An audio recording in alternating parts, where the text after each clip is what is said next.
Asciugatore, no? Ma le persone morte sì.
Nessuna inizia sessualmente risaltare e come sentenze pensano esemplari.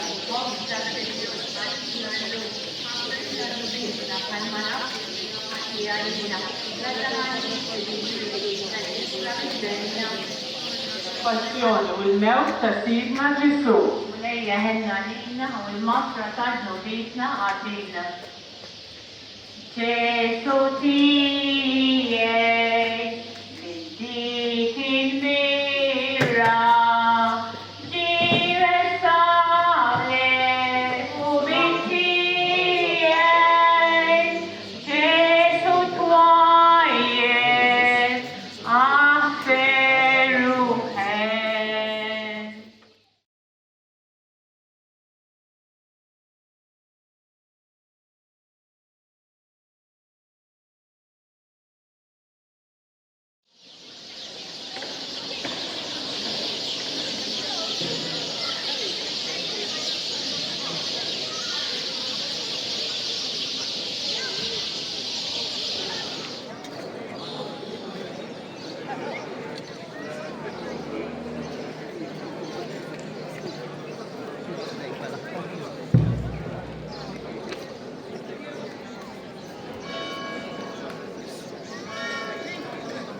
F'din il-ġurnata ta' lejlet ħadd il-palm fejn għada ser nagħtu bidu għal ġimgħa mqazza, ser infakru llum mod l-aktar solenni il-passjoni u l-mewt ta' Siedna Ġesu Kristu.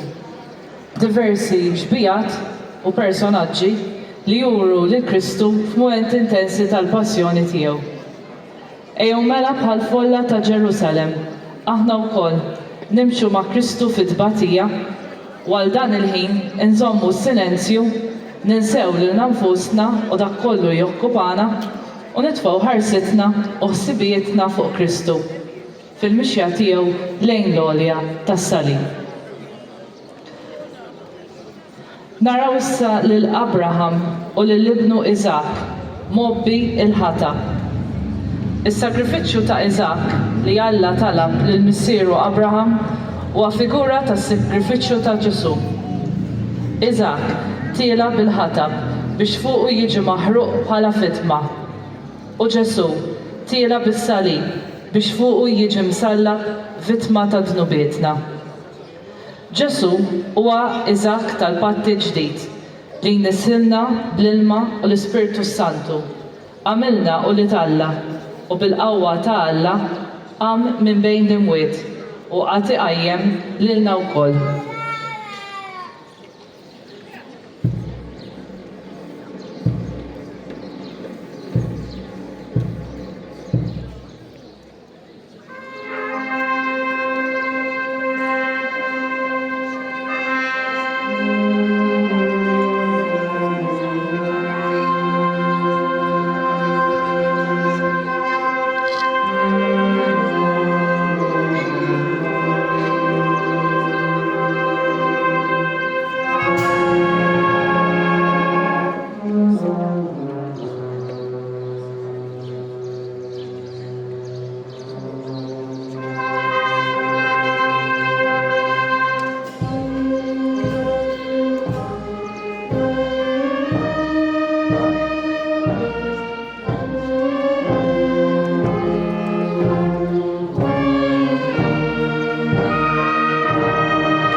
Ġesu fl-ort tal-Ġetsemani.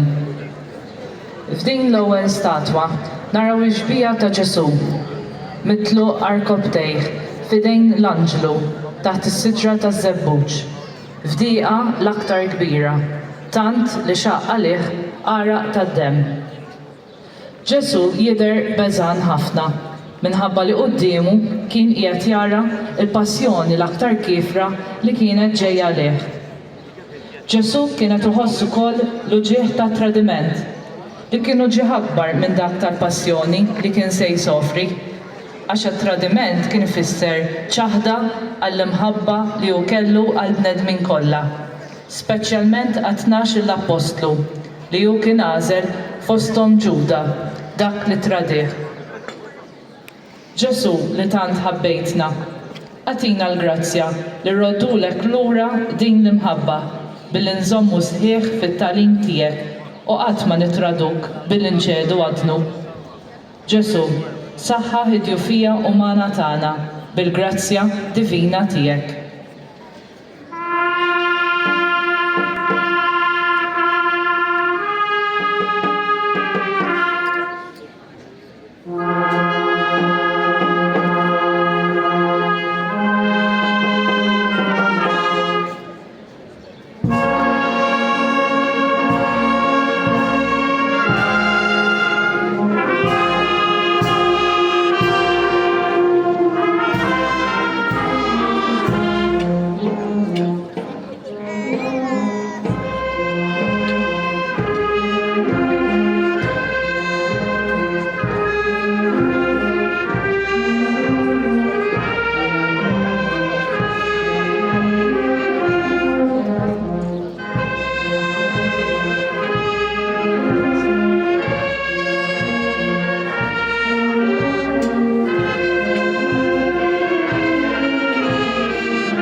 Jimxu issa l-erba' Evanġelisti, San Mark, San Luqa, San Mattew u San Ġwan.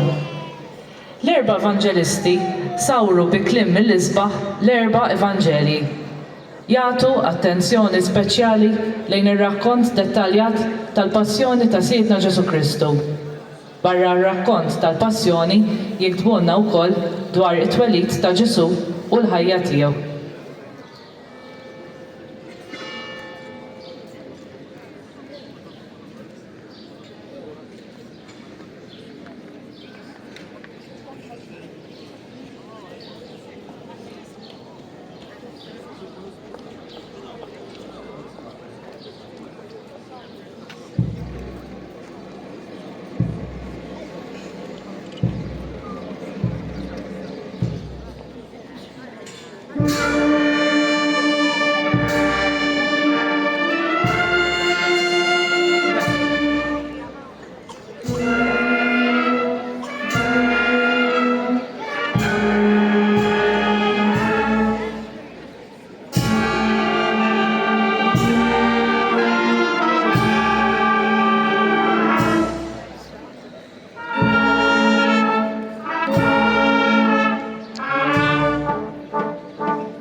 qed naraw issa żewġ personaġġi oħra li kienu importanti fil-passjoni ta' Ġesu, Kajfa u Anna. Dan Kajfa kien il-qassis il-kbir li kien jiġi ir-raġel tat-tifla tal-qassis Anna. L-Evanġelji ta' Mattew, Luqa u Ġwanni kollha jaqblu li Kajfa kien l-organizzatur tal-komplott kollu biex joqtlu lil Ġesu. Tant kien minnu li kien Kajfa il-qassis il-kbir li presjeda fuq il-ġuri ta' Ġesu. Kajfa wkoll kellu kapaċità kbira biex jipperswadi l-folol kif irnexxielu jagħmel kontra Ġesu. Ġesu marbut mal-kolonna. Naraw issa it-tieni xbija ta' Ġesu. Din id-darba marbut ma' kolonna waqt li qiegħed jiġi iflaġellat. Ġisem Ġesu jsir pjaga waħda. Però Ġesu qatt ma wettaq żball u meta hu kien quddiem Pilatu dan ma seta' jsib fih l-ebda ħtija. Imma Pilatu rrid jikkuntenta lil dawk li kienu resqu lil Ġesu qudiemu, avolja ma kellhomx raġun. Ġesu min-naħa tiegħu aċċetta t-tbatija bla tgergir għax kien jaf li mid-tbatija tiegħu kien ser iħallas għad-deni li wattaqna aħna. Ġesu li tant batejt għalina meta ġejt imsawwat, aħfrilna n-nuqqasijiet tagħna u għenna biex qatt iżjed ma noffenduk.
Mose u Aaron.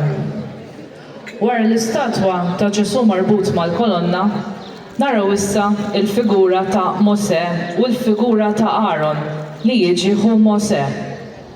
Mose huwa iġbija perfetta ta' Kristu. Kien il-mażur ta' Alla biex jeħles lill-poplu ludi. Sidna Ġesu Kristu ġie biex jeħlisna mhux mill-faroni imma mid-dnub. Mose għamel l-ikla tal-għid, raxxax id-dem biex l-anġlu tal-mewt ma joqtolx ulied l-Iżraelin. Ġesu għamel l-ikla tal-għid, rax demmu fuqna biex jeħlisna mill-mewt. Mose għadda lill-poplu mill-Baħar l-Aħmar. Ġesu għaddina għalant il-missier u għamilna ulied adottivi tiegħu permezz tal-Magħmudija.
Qed naraw issa lis-Sultan Erodi flimkien mal-mara Erodias wara xi żuldati Lut. Dan Erodi kien iben Erodi l-Kbir li fi żmien it-twelid ta' Ġesu kien qatel it-trabi kollha biex minn għalih jeqret lil Ġesu.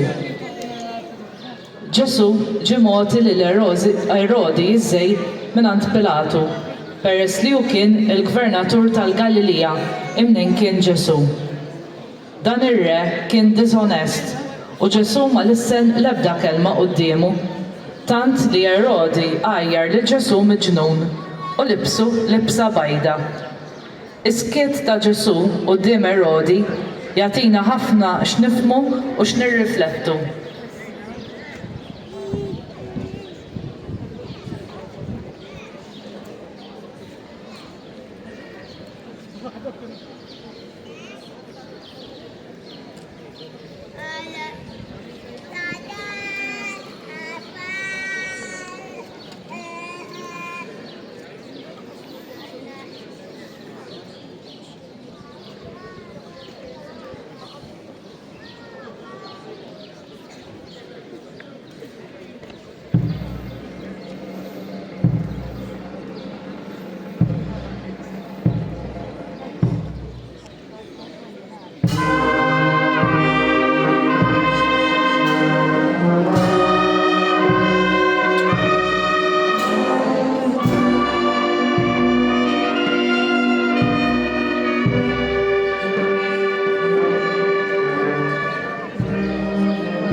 It-tielet ġbija li titfaċċa qudiemna hija tal-Ecce Homo, ekku il-bniedem. Pilatu ħareġ lil Ġesu u rrieħ lil folla preżenti. Wara li Ġesu ġie flaġellat, ġie mlibbes kuruna tax-xewk u mantell aħmar u moti qasba bħala xettru biex jirridikolawh bħala sultan. Qalb dawk li kienu preżenti kienet monija bil-qerq u ma setewx isibu raġuni u komplew jaqgħu iżjed fil-font blajta tagħhom demmu fuqna u fuq uliedna. Sfortunatament, dan l-iżbal qegħdin nirrepetuh aħna kull meta nitbetu minn Ġesu minħabba dnu. Ġesu, għenna biex bħarsitna imsamra f'għajnejk ikollna il-kuraġġ ngħidu le kull darba li nkunu se neqgħu minħabba n-natura dgħajfa tagħna.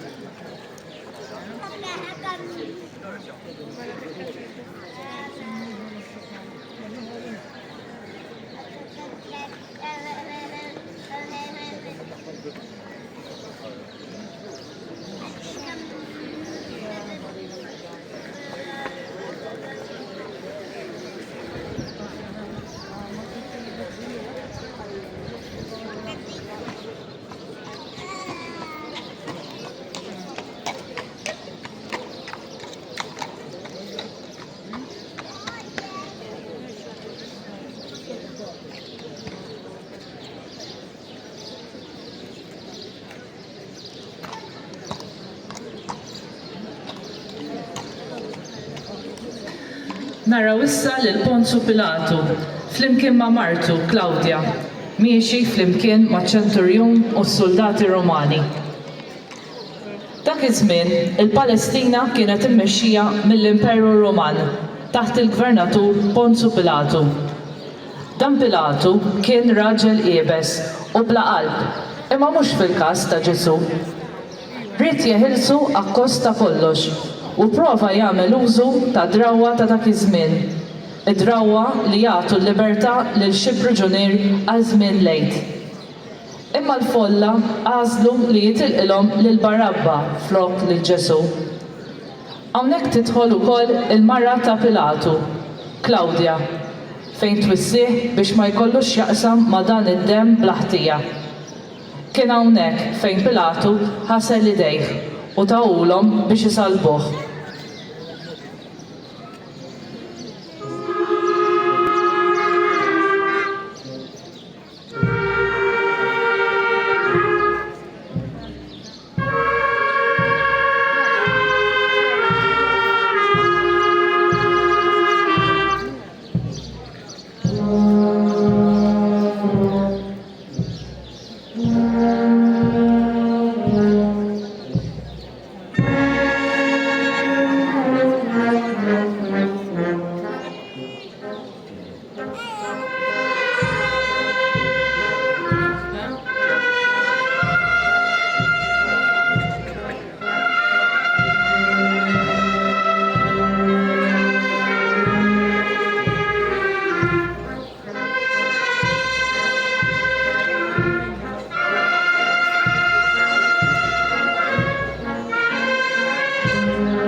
Ġesu mobbi is-salib.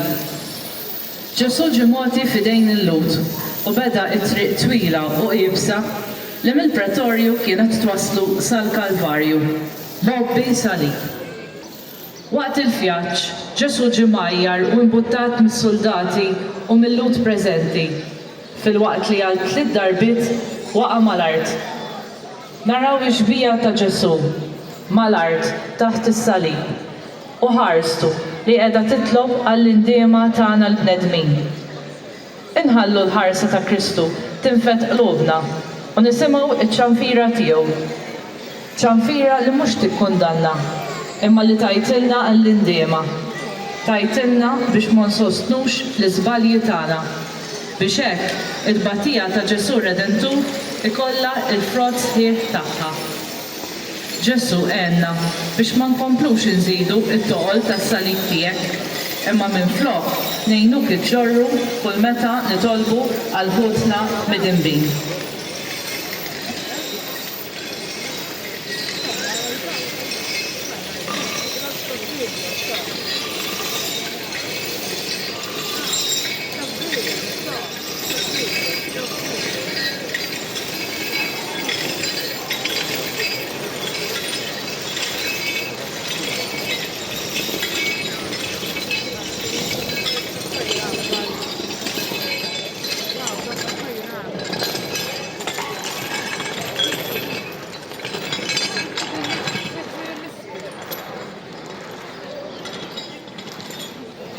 Kemm ħin ngħaddu nħarsu lejn wiċċna biex ma narawx fih narawx fih xi teba'.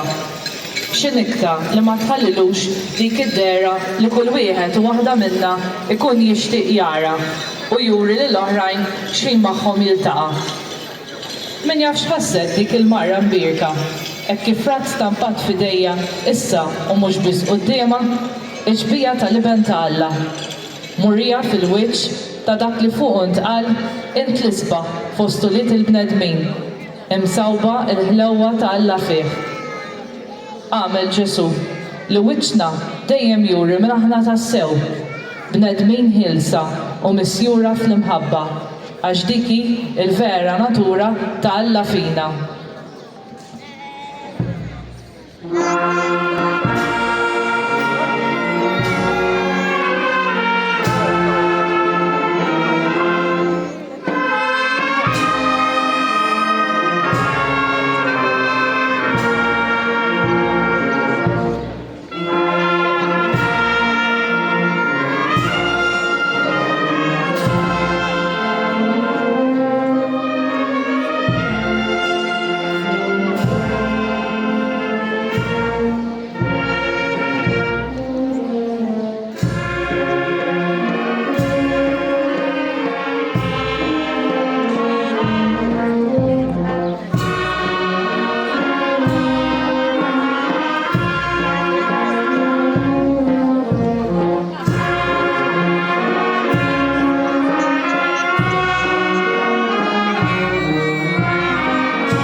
qed naraw xi nisa fosthom Marta, Ġoanna il-mara ta' Kuża u Marija ta' Betanja.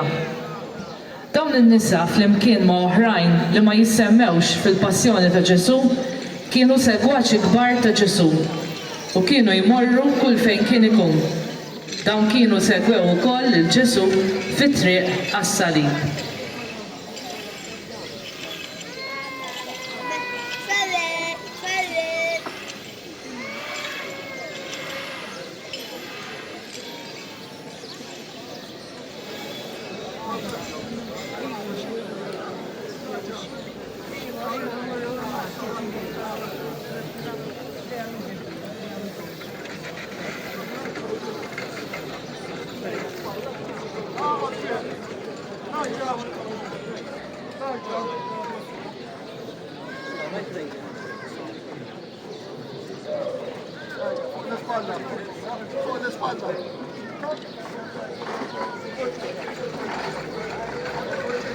Naraw titfaċċa x-xbija ta' Ġesu fuq is-salib b'Ommu Marija u San Ġwan jassistuh fl-aħħar mumenti ta' ħajtu bħala bniedem.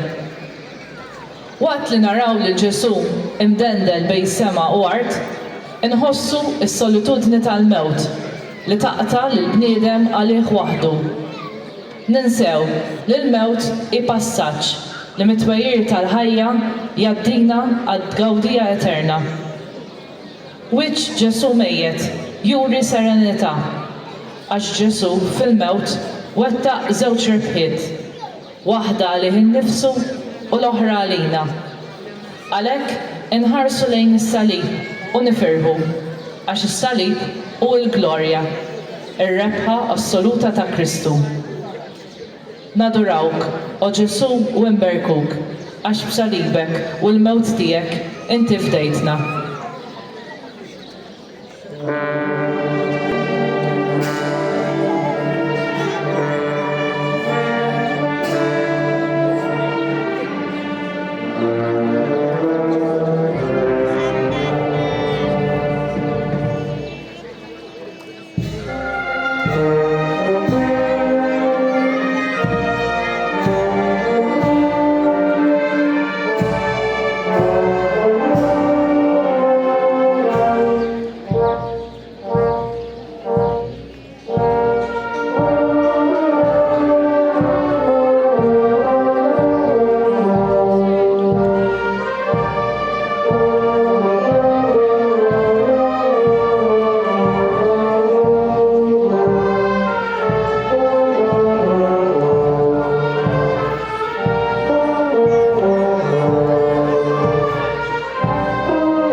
Marija ta' Magdala, Marija ta' Kleofa u Salome.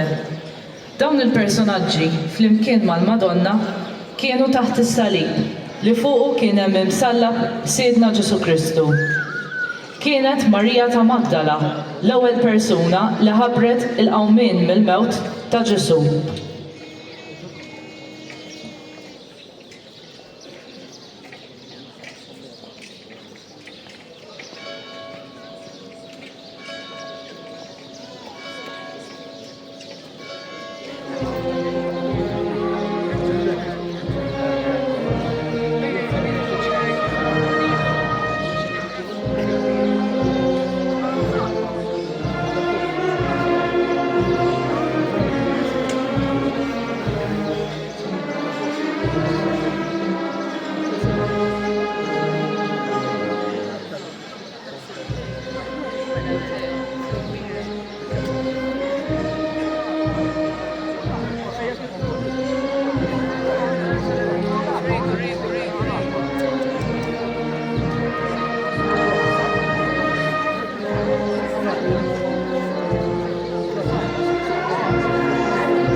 Inħarsu lejn din ix-xbija u nisimgħu jidwu f'widnejna l-aħħar kelmiet ta' Ġesu.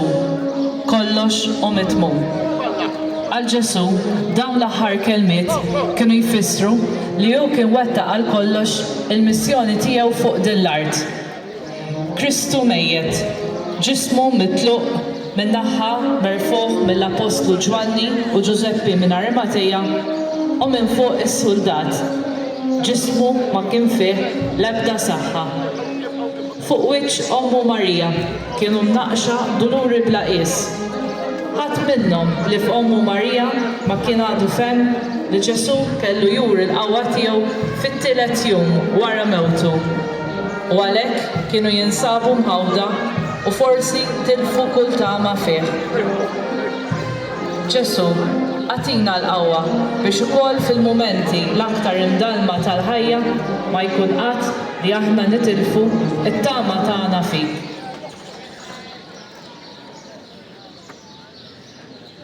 Nikodemu u Ġuseppi ta' Arimateja. Lil dawn il-personaġġi narawhom jerfgħu il-liżar li fih geżru l-ġisem ta' Ġesu u ż-żejt li bih dilku lil Ġesu. Dawn kienu membri tal-Kunsill imma kienu nies twajba. Ġuseppi marrant Pilatu u talbu l-ġisem ta' Ġesu biex difnuh f'qabar ġdid li fih ma kien għadu ma ndefen ħadd.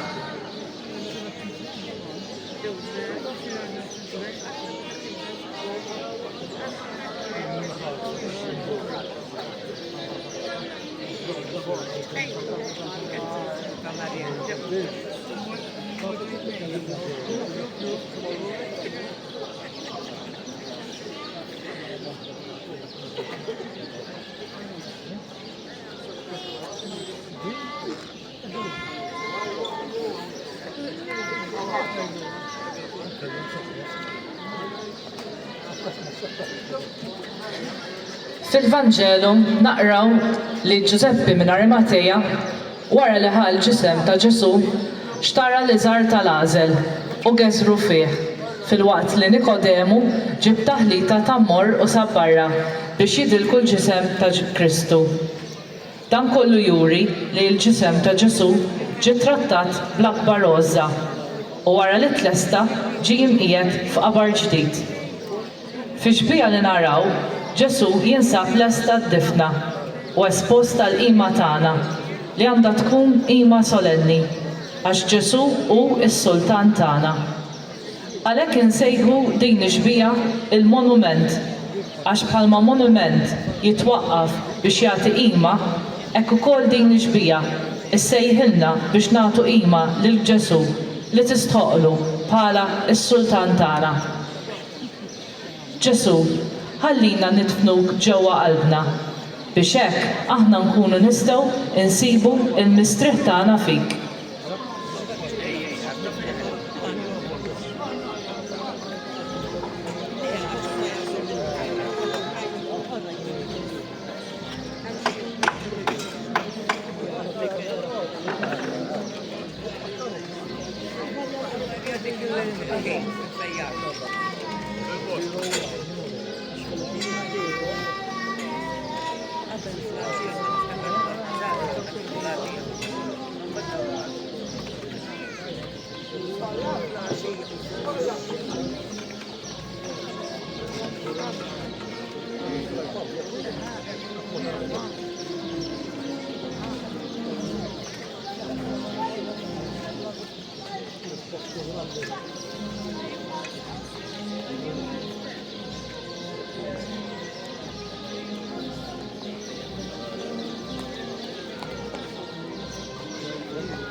Fl-aħħar ġbija, qegħdin naraw lil Marija addolorata, waħedha taħt is-salib.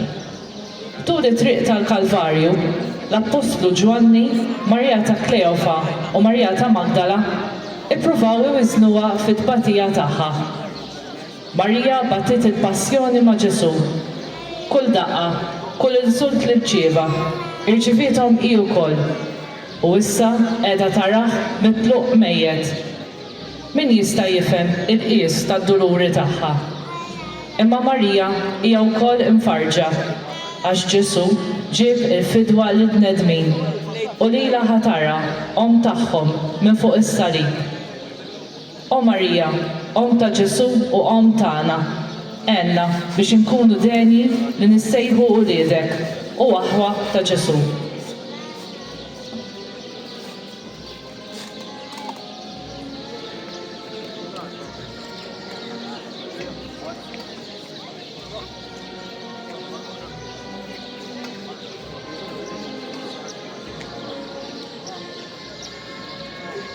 Guarda, guarda, guarda, guarda, guarda, guarda, guarda,